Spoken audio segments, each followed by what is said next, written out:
지금 전쟁 중이라고 그랬죠.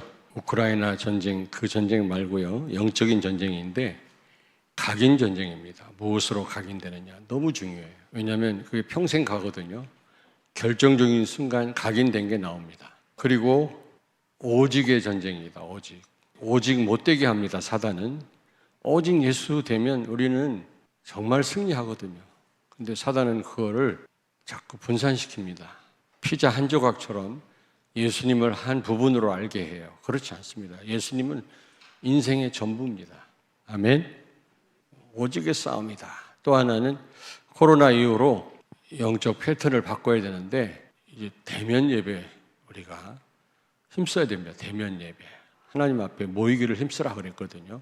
비대면으로 예배 드린다고 해서 잘못됐냐? 그건 아닙니다만은 우리는 하나님 앞에 나와서 모이기를 힘쓰고 예배 드려야 될 줄로 믿습니다. 이 싸움이 앞으로요. 오늘은 온유한 자에 대해서 말씀을 드리려고 합니다. 여러분이 받은 바 축복이 얼마나 큽니까? 그리스도 함께 모든 축복을 다 받았거든요. 그래서 여러분이 이미 받은 축복을 누리고 지키려면 분명히 창세기 2장 15절에 경작하고 지켜라 그랬거든요. 빼앗아갈 자가 있습니다. 사단입니다. 그러려면 여러분이 오늘 말씀처럼 온유한 자가 돼야 돼요. 여러분 전 삶을 통해서 사람을 살리고 제자를 세우려면 온유한 자가 돼야 된다. 저는 이 부분에 대해서 깊이 한번 묵상을 해봤어요. 그러면 온유한 자라는 어떤 사람을 가리키는가? 수없이 말씀드렸습니다마는 말씀에 길들여진 자다.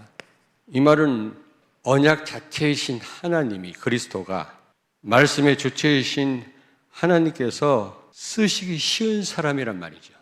하나님이 가라면 가고 서라면 서고 하나님 말씀대로 예수님은 하나님 말씀 앞에 항상 예가 되셨다고 그랬거든요. 그게 없었습니다.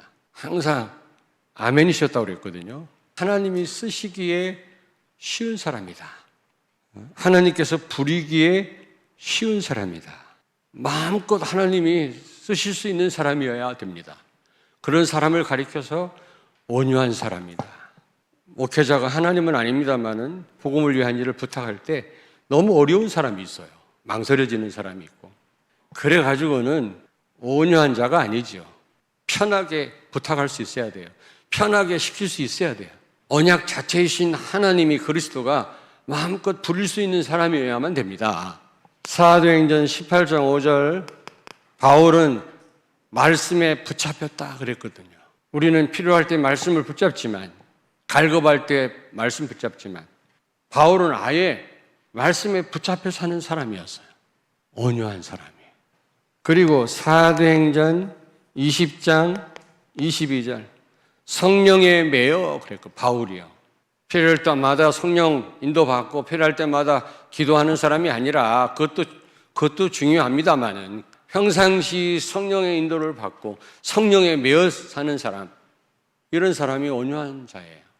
무엇보다도 창세기 2장 15절 17절 경작하고 지켜라 그러면서 선악과 테스트를 했잖아요. 이게 무슨 말씀입니까 여러분? 우리가 하나님 주신 모든 축복을 누리고 이걸 누리려면 마음껏 누리려면 전 삶을 통해서 복음 전하고 제자 세우려면 5가지 성경적인 전도 방법이 우리 삶 속에 응답으로 나타나려면 오직 말씀으로 사는 사람입니다. 오직 말씀. 저는 여기서 인간의 근본을 찾았어요. 우리는 말씀으로 사는 사람이구나. 선악과 테스트는 말씀으로 사는 존재라는 겁니다. 우리가. 다시 말하면 그리스도로 사는 자들이에요. 우리의 신앙생활이 감정에 근거한 게 아니라 어떤 상황에서도 언약에 근거한 신앙생활을 하는 사람, 온유한 자다. 그러면 온유한 자의 복이 있습니다. 이런 복을 누리시길 바랍니다. 오늘 여기 보니까 땅을 기업으로 받는다고 했는데 이 앞전 성경에는 땅을 차지할 것이다 그랬어요. 온유한 자가 받을 복입니다. 반드시 세계복음화합니다. 세계복음화의 시간표가 옵니다, 여러분. 여러분 통해서 하나님은 반드시 세계복음화하게 하실 것입니다. 땅을 차지한다는 말은 그런 말이에요. 그리고 두 번째로 형통한 축복입니다. 형통. 요셉이 형통했죠. 그 어떤 것도 문제가 되지 않습니다. 그 어떤 것도 방해되거나 장애물이 없어진단 말이에요. 온유한 자는 자유합니다. 육신적으로도 여러분, 온유한 사람은 마음 놓고 다닐 수 있어요. 국경이 없습니다. 그게 온유한 사람이에요. 환영받습니다. 육신적으로도. 영적으로 말할 것 같으면 온유한 사람은, 말씀에 길들여진 사람은 그 어떤 문제 와도 괜찮아요. 잘 돼도 괜찮고 안 돼도 괜찮고, 있어도 되고 없어도 되고 자유합니다. 그리고 온유한 자는 선택을 바로 합니다. 말씀에 길들여진 자니까, 말씀에 붙잡힌 자니까 자유의지를 바로 사용할 수밖에 없는 겁니다. 우리에겐 자유의지가 있잖아요. 다른 짐승하고 달라요. 우리는요, 선택의 여지를 가지고 있는 자유의지를 갖고 있는 사람이에요. 근데 우리는 피조물이기 때문에 타락 전에도 그렇고요, 타락 후에도 그렇고요, 우리가 바른 선택이 불가능합니다. 그래서 하나님은 말씀을 주시는 겁니다. 여러분, 말씀 놓치면 계속 잘못된 선택을 하는 겁니다. 그게 쌓이고 쌓이면 저주로, 화로 나타난다고 그랬죠. 여러분, 세계 복음화의 응답을 누리려면 이 여정에서 성공해야 됩니다. 여정. 세계 복음화는 여정의 성공입니다. 그래서 여러분은 믿음의 여정을 걸어가야 돼요. 믿음의 과정을 만들어 가야 돼요. 계속 믿음을 선택하셔야 돼요. 두 길이 있다고 그래요. 두 길. 사망과 화냐, 생명과 축복이냐, 두 길을 두었나니 그랬거든요. 네 번째입니다. 온유한 자의 복은 성령 충만을 받습니다. 사실 성령 충만은 그리스도 충만이거든요. 그리스도라는 말은 모든 문제 해결자라는 말 아닙니까? 왕, 제사장, 선지자, 기름 부음 받은 자로 오셔서 인간의 삶 저주를 십자가에서 해결하신 분이시다. 모든 문제 해결자다. 사단을 꺾으시고 원죄를 해결하시고 하나님 만나는 길을 열어 지옥 권세에서 해방시키신 분이시다. 한마디로 말하면 모든 문제 해결자다. 렘넌트가 벌써 이걸 깨달았다. 이거는요, 어마어마한 축복입니다. 이거는. 여러분, 온유한 자에게는 하나님이 성령으로 충만케 하셔서 그 어떤 세상이 주지 못하는 5가지 힘을 주실 뿐만 아니라 땅끝까지 이르러 증인되게 하실 줄로 믿습니다. 그러면 세 번째로, 어떻게 해야 우리가 온유한 자가 될 수 있겠냐? 하나님 은혜로 되는 겁니다만은, 첫째로 생각을 바꿔야 돼요. 예수님 당시 바리새인들도, 지금 보통 사람들도 축복을, 육신적인 축복을 진짜 축복으로 알고 있어요. 그런데 참된 축복은 예수님이 팔복산에서 말씀하신 8가지 축복이에요. 마태복음 5장에 나오는 축복의 개념을 바꿔야 된다, 그 말이에요. 기독교인조차도 전부 육신적인 것만 축복으로 알아요. 예수님이 축복에 대한 생각을 바꿔주신 겁니다. 마태복음 5장 1절부터 그 팔복에 대해서 나오잖아요. 12절까지. 보통 사람들이 생각하는 것이 축복이 아니라 예수님이 말씀하신 이 8가지 축복이 진짜 축복인데, 그 가운데 온유한 자가 진정한 복된 사람이란 말이죠. 생각을 바꾸시길 바랍니다. 예수님은 자기를 희생하며 다른 사람을 승리시켜 했어요. 그게 진정한 승리라. 무엇보다도 예배에 성공하셔야 돼요.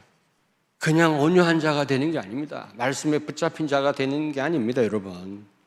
최고로 하나님께 영광 돌리는 시간이요, 최고로 은혜 받는 시간입니다. 은혜는 뭡니까? 그리스도를 깊이 알고 믿어지는 겁니다. 그게 은혜예요, 여러분. 그리스도가 은혜지 뭐가 은혜입니까, 여러분?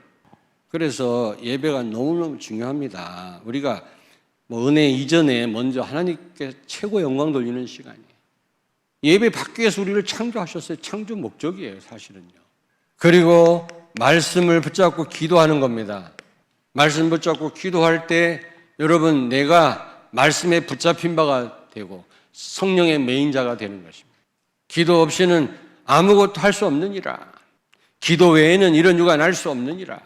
기도해야만 성령이 역사하고 내 것이 되는 겁니다. 기도 없이는 내 것이 안 돼요. 전부 지식으로 끝나고 다른 사람 것이 되는 거지.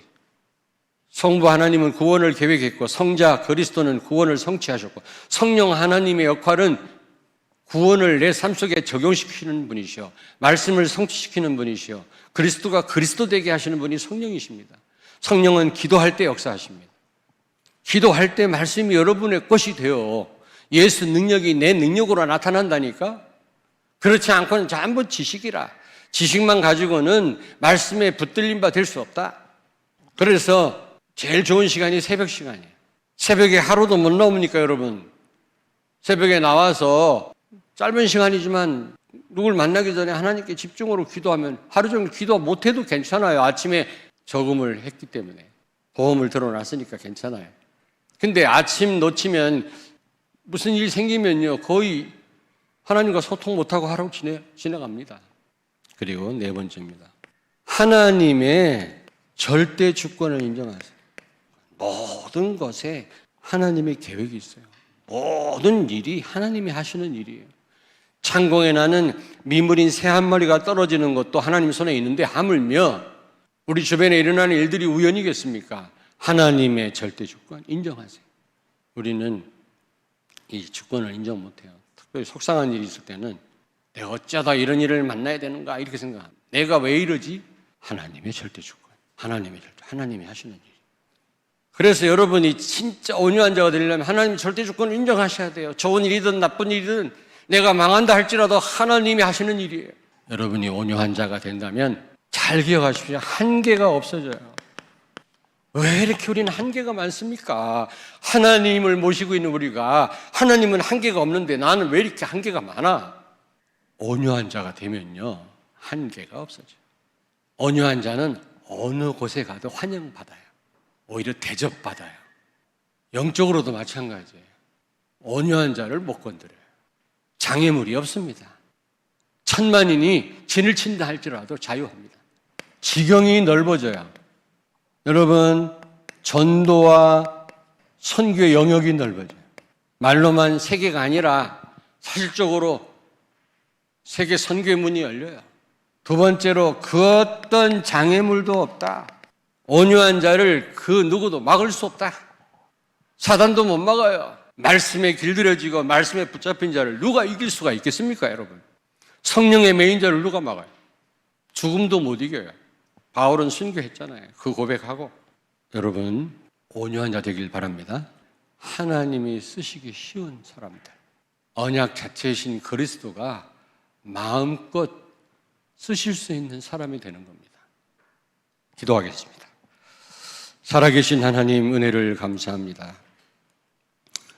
우리는 축복에 대해서 잘못 알고 있었는데 오늘 말씀을 듣는 가운데 우리의 잘못된 생각을 바꿔주시고 치유해 주시고 전환시켜 주시옵소서.